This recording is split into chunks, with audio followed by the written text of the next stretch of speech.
ili ne? Ne. Da, 2 minute.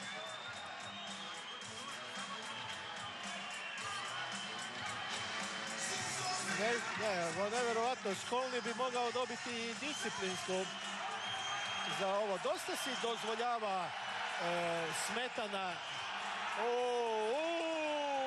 Evo sad će biti disciplinsko. Ovo ide van. Samo još treba ga udariti.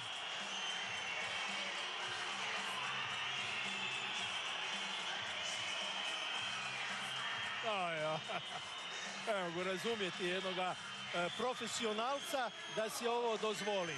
Kanadžanin Wade Skolni ima 29 godina, igraju u AHL-u, igraju u Delu, u Njemačkoj. Isključen je do kraja utakmice. Kazna igre. Apsolutno.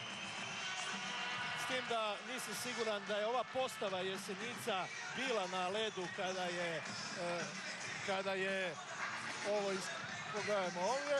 Evo sad pogledajte, uzet će ovu bocu.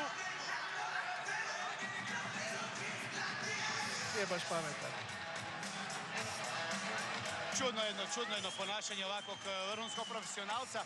Nakon što si nabrojao sve što je prošao čovjek u životu, takve velike i teške lige kao što su AHL, DEL, NHL-a, toliko utakmica, mislim da nije za primjer. Da.